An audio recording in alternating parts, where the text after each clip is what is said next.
मित्रांनो, ठरलं तर मग या मालिकेच्या आजच्या भागामध्ये अर्जुन आणि सायली अजूनही साक्षीच्या रूममध्ये जाऊन ते पेंडंट शोधण्याचा प्रयत्न करत असतात, परंतु त्या दोघांना अजूनही ते पेंडंट सापडलेलं नसतं। तर दुसरीकडे चैतन्याला आता खूप टेन्शन आलेलं असतं, कारण 7-8 वेळा कॉल करून देखील अर्जुन आणि सायलीने अजूनही कॉल रिसीव्ह केलेला नसतो। मग आता तो म्हणतो, महिपत आणि साक्षीबद्दल मी कुणाला विचारू सुद्धा शकत नाही, किती ऑड दिसेल ते, मग नक्की कुणाला विचारू मी त्यांच्याबद्दल, असं म्हणून तो पुन्हा पुन्हा अर्जुन सायलीला अलर्ट करण्याचा प्रयत्न करतो।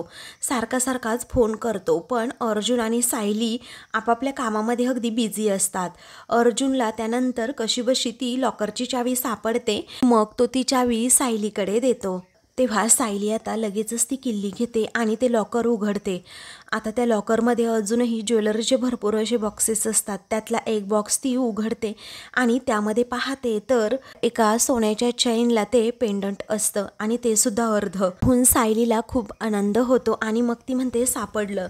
तेव्हा अर्जुन एका क्षणी थांबतो आणि मागे वळून सायलीकडे पाहतो, तेव्हा सायलीच्या हातात ते पेंडंट असतं। मग आता ती म्हणते, हे तर तेच यस नावाचं अर्ध पेंडंट आहे। तेव्हा अर्जुन त्याच्याकडे पाहत राहतो, त्याची मेहनत शेवटी फळाला येते। मग आता तो ते हातात घेतो आणि म्हणतो, फॅन्टॅस्टिक, मन लावून शोधलं ना तर काहीही सापडतं, असं तूच म्हणत असतेस ना नेहमी। तेव्हा सायली हो म्हणते। मग त्यानंतर तो म्हणतो की आज हे प्रूव्ह झालं। तेव्हा आता सायली म्हणते, चला आता आपण पटकन इथून निघूयात, तुम्ही कोर्टाची तारीख पटकन घ्या, कारण आता ती साक्षी जेलमध्ये जाणार म्हणजे जाणार। चैतन्य आता एकदमच शांत उभा असतो, सारखा अर्जुनला कॉल करत असतो। तर आता मागे कल्पना आणि प्रताप हे दोघेही उभे असतात आणि ते आपले गप्पा मारत असतात। गप्पा मारता आता कल्पना म्हणते, हो मगाशी ना मी त्या महिपतला आणि त्याच्या मुलीला ना घरी जाताना पाहिलं, बरं झालं एकदाची ते गेले, ते होते ना मला अजिबातच चैन पडत नव्हती। मग आता प्रताप म्हणतो की बरं झालं ना ते गेले, आता आपण तरी एक्सपो एन्जॉय करूयात, असं म्हणून दोघेही आता आतमध्ये जातात।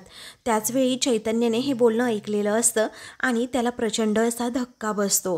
तेव्हा तो आता एकदम शॉक होतो आणि म्हणतो, बापरे, महिपत आणि साक्षी हे दोघेही घरी गेले, असं म्हणून तो पुन्हा अर्जुनला कॉल करतो। इकडे अर्जुन आता सायलीला म्हणतो, अगं हो एवढी एक्साइट होऊ नको, अगं मला माहिती आहे आपल्या हाती खूप मोठा पुरावा लागलाय, पण हा पुरावा म्हणजे हे पेंडंट आपल्याला इथेच ठेवून जावं लागणार आहे। तेव्हा सायलीचा चेहरा पडतो आणि ती विचारते, असं का? अहो हा तर आपल्यासाठी खूप मोठा पुरावा आहे आणि आपण असं इथे ठेवून जायचं, कोर्टात तर आपल्याला दाखवावं लागेलच ना। अर्जुन म्हणतो, अगं हो मलाही माहीत आहे, पण समजून घे जरा, आपण नाही घेऊन जाऊ शकत। तेवढ्यातच चैतन्य सारखा अर्जुनला कॉल करत असतो। मग त्यानंतर आता चैतन्य हा सायलीला कॉल करत असतो। इकडे सायली अर्जुनला अजूनही तोच जाब विचारत असते, अहो आपण असं कसं करू शकतो, कारण हे पेंडंट साक्षीच्या घरात आहे, यावरच आपण समाधान मानायचं आहे का, आणि कशासाठी आलोय आपण इथपर्यंत? अर्जुन म्हणतो, सायली प्लीज ऐक माझं, अगं या पेंडंटचे जमेल तितके फोटोज काढायचे आहेत आता आपल्याला। मग सायली आता विचारते, आपण इथे फक्त फोटो काढण्यासाठी आलोत का, आणि त्यासाठी आपण इतकी जोखीम घेतली? तेव्हा अर्जुन रिक्वेस्ट करतो की प्लीज ऐक माझं, जे खूप इम्पॉर्टंट आहे ना तेच करूयात आता आपण। दुसरीकडे चैतन्य डोक्यालाच हात लावतो, कारण सायली सुद्धा आता कॉल रिसीव्ह करत नसते। तो म्हणतो, यांना आता कसं सांगू, पत आणि साक्षी हे दोघेही घरी यायला निघाले आहेत व सायलीला त्याने रंगेहात पकडलं तर कसं होणार, याचीच भीती आता त्याला खूप वाटू लागते। इकडे अर्जुन आणि सायली हे दोघेही आता पेंडंटचे फोटो काढणार असतात। तेवढ्यातच बाहेर आता महिपतची गाडी येऊन बंगल्याजवळ थांबते। आता अर्जुन आणि सायली हे दोघेही आता ते पेंडंट हातात घेतात आणि त्यानंतर त्या टेबलवर ठेवतात आणि ते पेंडंट जॉईंट करून पाहतात तर यस हे अक्षर त्या पेंडंटमध्ये असतं। दोघांनाही आता खूप आनंद होतो, पटकन असते आता दोघेही फोटो क्लिक करतात। फोटो क्लिक करून झाल्यानंतर अर्जुन म्हणतो, जिथे हे पेंडंट होतं ना तिथेच हे ठेव। तेव्हा ठीक आहे असं आता सायली म्हणते। मग त्यानंतर ती आता सगळे व्यवस्थित ठेवते। तर त्या पेंडंटचा अर्धा तुकडा जो असतो ना, तो अर्धा तुकडा अर्जुन आपल्या स्वतःजवळ ठेवतो। इकडे साक्षी आणि महिपत हे दोघेही गाडीतून खाली उतरतात आणि गेटमधून आतमध्ये प्रवेश करतात। इकडे अर्जुनला आता समजतं की साक्षीचा अख्खा पेंडंट घातलेला फोटो जर आपल्याला सापडला तर खूप बरं झालं असतं। तेव्हा सायली म्हणते, हो हे काय इथे अल्बम आहेत, मग असेलच त्यामध्ये एखादा फोटो। तेव्हा आता ते दोघेही लगेचच एक अल्बम हातात घेतात आणि तिने ते पेंडंट घातलेला फोटो आता शोधू लागतात। ते दोघेही आता आपापल्या परीने तो फोटो शोधण्याचा प्रयत्न करतात आणि अगदी मन लावून त्या सगळ्या गोष्टी करत असतात। तर दुसरीकडे साक्षी आणि महिपत हे दोघेही अगदी मेन डोरजवळ आलेले असतात। त्याचवेळी इकडे आता अर्जुनच्या हातात जो अल्बम असतो ना, त्या अल्बममध्ये नेमका यस हा पेंडंट घातलेला तो फोटो त्या दोघांनाही सापडतो। मग आता ते दोघेही खूपच खुश होतात। तर सायली आता पटकन ते फोटोज काढून घेते, म्हणते की आता सर्व पुरावे आपल्याला सापडले आहेत ना, आपण पटकन निघूयात। तेव्हा अर्जुन हो म्हणतो। दुसरीकडे साक्षी आता लॉक उघडून आतमध्ये सुद्धा येते आणि अर्जुन हे दोघेही निघण्याच्या तयारीतच असतात। तेवढ्यातच आता दरवाजाचा आवाज येतो, म्हणून अर्जुन आणि सायली हे दोघेही आता एकदमच घाबरतात आणि लगेच डोकावून पाहतात। हे आता साक्षी आणि महिपत हे दोघेही आलेले असतात। तेव्हा साक्षी महिपतला असं आलेलं पाहून इकडे या दोघांना अगदी धडकीच भरते आणि ते दोघेही घाबरतात। सायलीला तर धक्का बसतो, ती म्हणते हे काय? मग आता अर्जुन म्हणतो हे दोघे तर एक्स्पोमध्ये होते।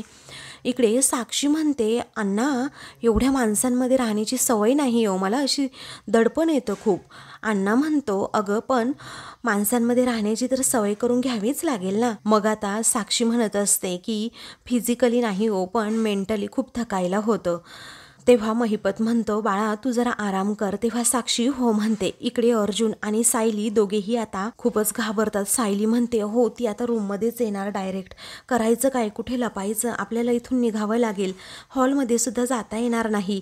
त्या दोघांची अक्षरशः धांदल उडालेली असते, कुठे लपावं कुठून पळावं हे सुद्धा कळत नसतं। मग त्यानंतर अर्जुन म्हणतो एक काम करूयात, आपण इथून जाऊयात, असं म्हणून तो अगोदर गॅलरीचं दार ओपन करतो आणि लगेचच समोर पाहतो। परंतु खाली आता खूपच खोल असल्यामुळे आणि अंतर जास्त असल्यामुळे आता दोघांचाही नाईलाज होतो। अर्जुन म्हणतो पण आपल्याला ना आता इथूनच जावं लागेल। तेव्हा सायली म्हणते अहो पहिला माळा आहे हा आणि मी ना साडी नेसलीये। अर्जुन म्हणतो आपल्याकडे दुसरा ऑप्शन नाही आता सायली, आणि वेळ सुद्धा नाहीये, 1 मिनिट मी आलो, असं म्हणून तो आतमध्ये जातो। तर साक्षी इकडे आता रूममध्ये येण्याच्या तयारीतच असते। दुसरीकडे अर्जुन मात्र आता घाबरलेला असतो आणि सायली अजूनच घाबरलेली असते। नंतर अर्जुन आता 2 बेडशीट एकत्र करतो आणि त्याला अशी गाठ बांधतो आणि त्यानंतर गाठ बांधून तो पटकन आता खाली येतो। खाली सिक्युरिटी सुद्धा असतो। आता तो खाली आल्यानंतर सायलीला म्हणतो आता तू खाली ये। तेव्हा सायली कशीबशी आपल्या परीने प्रयत्न करते आणि लगेचच खाली येते। तर दुसरीकडे साक्षी अगदी तिच्या रूमच्या दरवाजाजवळच उभी असते आणि तेथे आल्यानंतर आता तिला जे समोरचं दृश्य दिसतं ते खूप भयानक असतं, कारण रूममध्ये सर्व काही फाईलचा पसारा असतो, त्याचबरोबर सगळे दागिने सुद्धा अस्ताव्यस्त असतात। ते पाहून आता साक्षीला खूपच मोठा धक्का बसतो। इकडे अर्जुन सायली आता खाली येतात खरं। अर्जुन विचारतो तू बरी आहेस ना, ठीक आहेस ना? सायली म्हणते हो मी बरी आहे। मग अर्जुन म्हणतो चल पटकन इथून। तेव्हा ते दोघेही तिथून आता जायला निघतात। त्यानंतर आता साक्षी ही गॅलरीत येते आणि पाहते तर तेथे आता बेडशीट बांधलेले असतात, म्हणून ती आता अगदी धक्क्यानेच विचारते बापरे हे कुणी बांधलं असेल आता इथे, नक्कीच इथे कुणीतरी आलं होतं। हा अगदी दाट संशय तिला येतो, त्यामुळे ती अण्णाला जोराजोरात आवाज देऊ लागते की अण्णा पटकन इकडे या। तेव्हा अण्णा आता तेथे आल्यानंतर साक्षी म्हणते अण्णा हे पहा समोर। तेव्हा ते दृश्य पाहून अण्णाला सुद्धा जरा धक्काच बसतो। दुसरीकडे अर्जुन सायली आता गेटमधून बाहेर जाणार असतात, तेवढ्यातच समोर सिक्युरिटी असल्यामुळे त्याला जाता येत नाही। मग ते दोघेही तेथेच लपून बसतात। तर दुसरीकडे अण्णा आता म्हणतो सिक्युरिटी कुठे उलटला होता, त्याच्याकडे ना बघतोच आता। साक्षी म्हणते आपण इथे नसताना ना अण्णा कुणीतरी आतमध्ये शिरलं होतं, गॅलरीतून काहीतरी बांधलंय तिथे आणि तिथून आतमध्ये आले आणि गेले सुद्धा। तेव्हा अण्णाच्या मात्र तळपायाची आग मस्तकातच जाते आणि मोठ्या मोठ्याने सिक्युरिटीला तो आवाज देतो। तेव्हा सिक्युरिटीला आवाज दिल्यानंतर तो धावतच आतमध्ये येतो। सिक्युरिटी सुद्धा तेथून गेल्यामुळे अर्जुन आणि सायलीला चांगलाच चान्स मिळतो, ते दोघेही आता तेथून पळूनच जातात। इकडे महिपत आणि साक्षी हे दोघेही आता रूममधून बाहेर येतात। इकडे अर्जुन आणि सायली पटकन मेन गेट ओपन करतात आणि तेथून अगदी धावत धावतच गाडीजवळ जातात। अर्जुन हा गाडी स्टार्ट करतो आणि लगेचच सायली आणि ते दोघेही खूप फास्ट असं तेथून जातात। दुसरीकडे महिपत आता खूपच चिडलेला असतो तेव्हा सिक्युरिटी आतमध्ये येतात. साहेब काय झालं असं विचारतो. तेव्हा काय झालं म्हणजे असं म्हणून महिपत रागाच्या भरात त्याची कॉलरच पकडतो आणि म्हणतो, तुझ्या बापाला पोर झालं जातं का बारशाला? तू काय झालं तोंडवर करून विचारतो का? इथे चोर घरात आला आणि मागच्या खिडकीने आतमध्ये शिरला, चोरी करून गेला, तरीही तुला काहीच माहीत नाही. तुला कशासाठी ठेवलं रे कामाला? काय करत होता तेवढा वेळ? अरे खुर्च्या गरम करत होता की त्याच्यासमोर पायघड्या घालत होतात? काय करत होता रे? तू निघ इथनं अगोदर निघ, असं म्हणून तो सिक्युरिटीला जोरात ढकलून देतो. आता सिक्युरिटीला तेथून ढकलून दिल्यानंतर साक्षीच्या मनात विचार येतो आणि मग तिथं अण्णाला बोलून दाखवते. अण्णा तुमच्या लक्षात येतंय का? अहो चोर इथून चोरी करून गेल्यानंतर माझ्या कपाटामध्ये रोख रक्कम होती, खूप दागिने होते, पण ती रक्कमसुद्धा तशीच्या तशी आहे. अर्थ नक्कीच हे वेगळं काहीतरी प्रकरण आहे. मग आता महिपत डोक्यालाच हात लावतो आणि विचारतो, असं कसं? चोराने चोरी केली नाही म्हणजे दागिने तसेच आहेत, रक्कम तशीच आहेत, याचा अर्थ काय समजायचा? मग आता साक्षीला डाऊट येतो की हे वेगळंच काहीतरी प्रकरण असणार आहे. मग आता साक्षी म्हणते, अण्णा आपण ना अगोदर पोलिसांना फोन करूयात. तेव्हा अण्णा म्हणतो, आहे ना ए बाई, आहे ना जागेवर तुझं डोकं? अगं आपल्या घरात काय आहे? पिस्तूल आहे, बंदुकी आहेत, त्याचबरोबर रक्कम आहे, बेहिशोबी मालमत्तेचे पेपर्स आहेत, सुऱ्या, चाकू, मोठे मोठे तलवारी आहेत. ते आल्यानंतर सगळे एकत्र करतील, मलाही त्याच्यात घालतील, तुझ्या बापाला उचलून घेऊन जातील. अशा टायमाला ना साधीसुधी लोक ही पोलिसांना बोलवतात, आपल्यासारखी नाहीत. तेव्हा साक्षी विचारते, मग काय करायचंय अण्णा आता आपण? तेव्हा अण्णाच्या डोक्यातच मुंग्या येतात.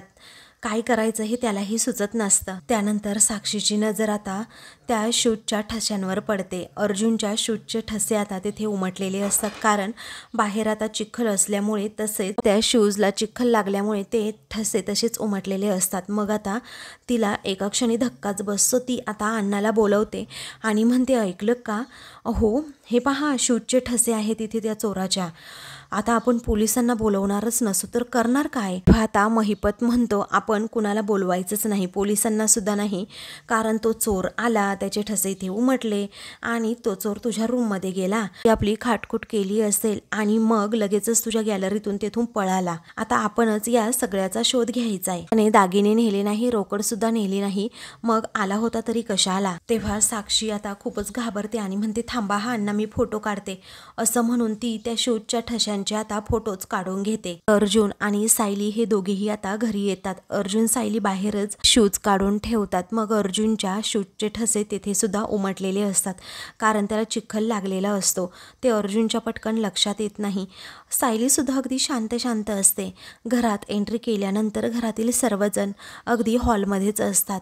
तेव्हा हॉलमध्ये अगदी त्यांची वाटच पाहत बसलेली असतात. तेव्हा आता प्रिया तर हाताची घडी घालून अगदी मोठ्या तोऱ्यातच त्या दोघांकडे पाहत असते. त्यावेळी कल्पना आता आतमध्ये गेल्यानंतर विचारते, काय रे अर्जुन, तू तर आमच्या अगोदर एक्स्पोमधून निघाला होतास, मग एवढा उशीर का झाला तुम्हाला यायला घरी? होतात कुठे तुम्ही? तेव्हा सायली जरा घाबरते, अर्जुनकडे पाहते आणि तिला ते सर्व क्षण आठवतात की साक्षीच्या घरात घुसून कशाप्रकारे आम्ही ते पेंडंट शोधलं. त्यानंतर प्रतापसुद्धा आता विचारतो, सायली बाळा तुझं डोकं दुखत होतं ना, मग सरळ घरी यायचं ना. तेव्हा सायली आता खूपच घाबरते, तिला काय उत्तर द्यावं ना तेच कळत नाही. मग त्यानंतर प्रिया मध्येच बोलते की काही डोकं वगैरे दुखत नव्हतं, कारण हे दोघे ना कसलं तरी निमित्त करून कुठेतरी बाहेर गेले होते. मग आता असं म्हणून ती घरातील सर्वांना विचारते, काय हो मी एवढंसं खोटं बोलले तर तुम्ही मला जाब विचारताना, आणि मग आता यांनाही विचारा ना तसा जाब. तेव्हा सर्वजण प्रियाकडे अगदी रागातच पाहतात. त्यानंतर प्रताप म्हणतो, ए तन्वी, नेमकं काय झालंय ना ते अगोदर कळू दे, मग मी विचारतोस त्यांना जाब, असं म्हणून तो आता प्रियाला सुद्धा गप्प करतो. त्यावेळी आता प्रिया लगेचच उलट बोलू लागते, बाबा जेव्हा मी महिपतला भेटायला गेले होते तेव्हा नक्की काय घडलं होतं यासाठी तुम्ही अजिबात थांबला नव्हतात. तेव्हा आता प्रतापला ते सर्व प्रसंग आठवतात आणि तो आपला गप्प राहतो. तर प्रिया आता लगेच पुढे पुढे बोलू लागते की बाबा तुम्ही तेव्हा माझ्यावर आरोप करून अगदी मोकळा झाला होतात, मग या दोघांसाठी असा वेगळा न्याय का बरं? तेव्हा अश्विन सुद्धा प्रियाच्या बोलण्यामध्ये येतो आणि म्हणतो, मला हे पटतंय हा डॅड, कारण तन्वी ना माझ्यासाठी त्या महिपत बरोबर भांडायला गेली होती आणि तुम्ही कोणीही तिचं काही म्हणजे काहीच ऐकून घेतलं नव्हतं. सर्वजण अगोदर तिच्यावर चिडला होतात. सॉरी टू से पण तुमचा समजूतदारपणा फक्त दादाच्या बाबतीतच दिसून येतो, असं अश्विन आता कल्पना आणि प्रतापला म्हणतो. त्यामुळे त्या दोघांनाही खूप वाईट वाटतं. तर अर्जुन सायलीला धक्काच बसतो की अश्विन असा काय बोलतोय. मग आता कल्पना म्हणते, अरे अर्जुन, आता तरी सांगशील का, तुम्ही दोघे नक्की कुठे गेला होतात रे. तेव्हा अर्जुनला आता काय सांगावं पटकन कळत नाही. मग आता तो सायलीकडे पाहतो आणि म्हणतो, अगं मम्मा, ते काय झालं, सायलीचं डोकं खूप दुखत होतं ना, त्यामुळे आम्ही डॉक्टरांकडे गेलो होतो. तेव्हा अश्विन आता म्हणतो की दादा, तुमच्या घरात सुद्धा डॉक्टर आहे हे तुम्ही विसरलात वाटतं. माझं ओपिनियन नको असेल तर काही हरकत नाही हा. तेव्हा सायली आता शांतपणे म्हणते, नाही अश्विन भाऊजी, अहो तसं काही नाहीये, असं म्हणून ती आता अश्विनला समजावते. त्याचबरोबर अर्जुनकडे थोडीशी रागात पाहते. मग अर्जुन म्हणतो, येस, असं काही नाहीये अश्विन. अरे ॲक्च्युली तुझा फोन सुद्धा ट्राय केला होता मी, पण तुझा फोन लागला नाही आणि डोकं सुद्धा सायलीचं खूप दुखत होतं. सो मग आम्हाला डॉक्टरांकडे जावं लागलं. तेव्हा सायली आता सांगते की त्यानंतर मग आम्ही तेथेच एका बागेत जाऊन बसलो, म्हटलं जरा मोकळ्या हवेवर बरं वाटेल ना म्हणून. तेव्हा अर्जुन आता सायलीच्या होला फक्त हो करत असतो. मग आता सायली पुन्हा प्रियाला विचारते, काय ग प्रिया, मी माझ्या नवऱ्याबरोबर कुठे बाहेर गेले तर तो काही गुन्हा आहे का. तेव्हा प्रियाची बोलतीच आता बंद होते. तर प्रताप म्हणतो, सायली, हे बघ, कुणाच्याही बोलण्याकडे लक्ष देण्याची गरज नाहीये, तू आपली रूममध्ये जा आणि आता आराम कर. तेव्हा सायली हो असं म्हणते. मग आता काल प्रतिमाच्या आजारपणामुळे तुझी झोपसुद्धा झाली नाही, त्यामुळे तुझं डोकं दुखत असेल, त्यामुळे आता वर जा आणि आराम कर. तर आता प्रिया अजूनही संशयित नजरेने सायलीकडे आणि अर्जुनकडे पाहत असते. सायली सुद्धा त्याच नजरेने तिच्याकडे पाहत असते. सायली अर्जुनने डाऊट क्लिअर केल्यानंतरही प्रियाला काहीतरी वेगळी शंका येते.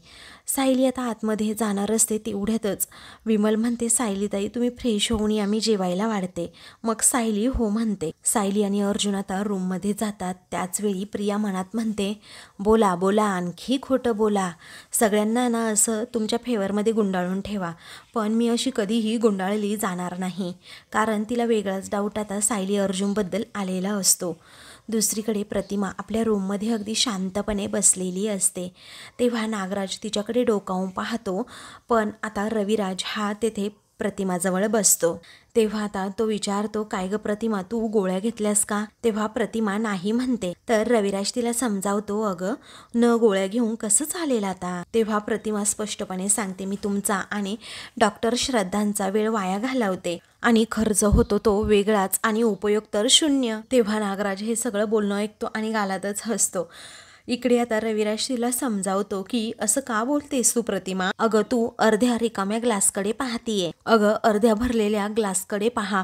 कारण परवा कुणीही काही न सांगता तू भागवत एकादशीचा उपवास हा केलाच ना. बरं, परवा तू गजरा करत होती तेव्हा तुझ्या आवडतं गाणं तू गुणगुणत होतीस की नाही, आणि तुझे सर्व पदार्थ हे पुरणाईच्या पद्धतीने होतात की नाही. अगं याचाच अर्थ असा आहे की तुझ्या सर्व जुन्या स्मृती या जाग्या व्हायला लागल्या आहेत. मग आता प्रतिमाला सगळ्या त्या गोष्टी आठवत असतात की कशा प्रकारे भागवत एकादशीचा उपवास मी धरला होता आणि मग तो गजरा विणत असताना मी ते गाणं सुद्धा गुणगुणत होते. विराज आता तिला समजावतो, तरीही तुला असं का वाटतं ग की तुझी प्रगतीच होत नाहीये. इकडे अर्जुन आता जेवण वगैरे करून रूममध्ये पुस्तक वाचत बसलेला असतो.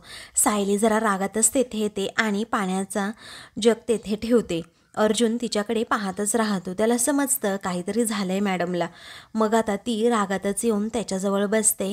त्याला म्हणते की काय हो, असं कसं तुम्ही थापा मारू शकता की आपण डॉक्टरकडे गेलो होतो, घरात डॉक्टर असताना कुणी बाहेरच्या डॉक्टरकडे जातं का, असं म्हणून ती त्याच्यावर खूपच चिडलेली असते. तेव्हा अर्जुन आता म्हणतो की वेळेवर अशी थाप काही पण मारायला मी काही तन्वी आहे का, मला जे सुचलं ते मी बोललो, पण एनिवे आपण सगळ्यांना सांगितलं ना डॉक्टरकडे गेलो होतो आणि सर्वांना पटलं सुद्धा, आणि आल्या आल्या भडकतेस काय ग माझ्यावर, आपल्या हातामध्ये एवढा मोठा पुरावा लागलाय त्याकडे बघ ना जरा. सायली म्हणते, हो लागलाय ना पुरावा, पण एवढा मोठा पुरावा हाती लागून काय केलं, ते पेंडंट आपण इकडे घेऊन आलोच नाही, आपण तर ते पेंडंट तिथेच ठेवून आलो ना. मुळात मला आता एक कळत नाही, आपण कोर्टामध्ये काय दाखवणार आहोत आणि काय सिद्ध काय करणार आहोत, आणि आपण हे कसं सांगणार आहोत कोर्टामध्ये की जो तुकडा आहे ना तो आश्रमामध्ये सापडलेला तो साक्षीचाच आहे म्हणून, असं म्हणून ती जरा वैतागतेच. तर अर्जुनसुद्धा विचार करत राहतो, पण त्याच्या डोक्यात काहीतरी वेगळा प्लॅन असतो. दुसरीकडे प्रतिमा म्हणते, अहो आत्ता या क्षणापूर्वी घडलेल्या गोष्टीसुद्धा माझ्या लक्षात राहत नाहीयेत. तर आता असं तिने म्हटल्यामुळे नागराज मात्र आता मान डोलावतो आणि त्याला आनंद होतो. तर प्रतिमा आता रविराजला सांगत असते, मला ना आता असं वाटायला लागले की वेळ लागतं की काय. तेव्हा रविराज म्हणतो, प्रतिमा याचं कारण काय आहे माहीत आहे का? तू ना तुझ्या मेंदूवर अगदी प्रमाणापेक्षा जास्त ताण देतीयस आणि जास्त विचार करतीयस. आता हे बघ, तू ना जास्त विचार अजिबात करू नकोस. मस्त राहा, अगदी मजेत राहा. फक्त ही औषधं तेवढी वेळेवर घेत. तू जर औषधं वेळेवर घेतली ना तर लवकरात लवकर बरी होशील. थांब आता मीच देतो तुला गोळ्या, असं म्हणून रविराज ड्रॉवरमध्ये गोळ्या पाहत असतो. तेव्हा नागराजला आता खूपच भीती वाटू लागते. तेव्हा तो म्हणतो की दादाच्या लक्षात आलं तर की मी गोळ्या बदलल्या आहेत तर काय करायचं, असं म्हणून नागराज खूपच घाबरतो आणि त्याला आता काय करावं सुचत नाही. तो आता समोर पाहतो तर सुमन आता तेथेच असते. इकडे अर्जुन सायलीला समजावण्याचा प्रयत्न करतो की तुझा राग कळतोय मला, पण आपण काही गोष्टी समजून घेतल्या पाहिजेत. तेव्हा सायली म्हणते, तुम्हाला ना काही कळत नाहीये. अहो हातातोंडाशी आलेला घास गेल्यासारखं वाटतंय मला. अहो एरवी तर तुम्ही सगळे पुरावे कसे जमा करता आणि यावेळी पुरावा असा मागे ठेवलाच कसा, असं म्हणून अर्जुनवरती भडकते आणि खूपच बडबड करू लागते की तुम्ही हे चुकीचं केलं, तुमच्याकडून हे अपेक्षित नव्हतं, असं म्हणून सारखी जेव्हा ती त्याला बोलते ना, अर्जुन आता तिच्या तोंडावर हातच ठेवतो आणि जरा बडबड कमी करायला सांगतो. मग म्हणतो की अगं तू जर गप्प राहशील तर मला बोलता येईल ना, मग आता हात काढू का, गप्प राहशील ना. तेव्हा सायली आपली हो म्हणते. मग आता तो म्हणतो, काढतो हा हात, असं म्हणून तो हात आता काढतो. तरीही सायली वैतागलेलीच असते. मग तो विचारतो, मला सांग, हे पेंडंट आपल्याकडे ठेवून काय प्रूव्ह केलं असतं आपण कोर्टामध्ये आपण काय सांगितलं असतं की साक्षीच्या घरातून आपण ते पेंडंट चोरलंय म्हणून. त्या पेंडंटचा चोरून काहीही उपयोग झाला नसता, उलट आपल्यावर चोरीचे चार्जेस मात्र लागले असते. शिवाय तू हे विसरू नकोस की तो तुकडा होता ना, तो आपण आपल्या जवळच ठेवलाय, जो की पोलीस स्टेशनमध्ये तो सबमिट करायला हवा होता. आता अगोदर आपल्याला या गोष्टीशी डील करावं लागणार आहे आणि सगळ्यात इम्पॉर्टंट, समजा आपल्याकडचा आणि साक्षीकडचा असे दोन्ही तुकडे आपण कोर्टासमोर ठेवले तर साक्षी असंच म्हणेल की हे पेंडंट माझं नाहीच आहे आणि मी कधीच बघितलं सुद्धा नाहीये. मग आपण हे कसं प्रूव्ह करायचं की ते पेंडंट हे साक्षीचंच आहे. तेव्हा सायली सुद्धा आता अर्जुनच्या या बोलण्याचा विचार करू लागते आणि तिच्याही सगळ्या गोष्टी आता लक्षात येतात. तर आता मित्रांनो, पुढील भागामध्ये दुसऱ्या दिवशी प्रिया ही बाहेर येते आणि अर्जुनचा शूज पाहते. तेव्हा अर्जुनच्या शूजला अजूनही तसाच चिखल असतो. ती आता मोठ्यानेच म्हणते, अरे बापरे, या बुटांना किती चिखल लागलाय, मी धुवून आणते हा हे बूट आता, असं म्हणून ती ते बूट घेऊन चाललेली असते. तेव्हा सायली तेथेच आता झाडून काढत असते आणि म्हणते, थांब जरा, यांच्या बुटांना दुसरं कुणीही हात लावलेला यांनाही आवडत नाही आणि यांच्याबरोबर मलाही आवडत नाही. मग आता त्यानंतर प्रिया ही रूममध्ये जाते, साक्षीला कॉल करते आणि म्हणते, तुझ्या घरी चोरी झाल्यानंतर तू बुटाचा ठसा असलेला तू फोटो मला पाठवला होता, सेम टू सेम तसेच ठसे अर्जुनच्या बुटाचे आहे. आता तुमच्या घरी चोरी करणारा चोर हा दुसरा तिसरा कोणीही नसून अर्जुनच होता. हे प्रिया आता साक्षीला जेव्हा सांगते तेव्हा सायली मात्र आता हे सगळं बोलणं ऐकते आणि प्रियाकडे रागात पाहते. अशाच मालिकेंचे पुढील भाग पाहण्यासाठी चॅनलला सबस्क्राईब करा.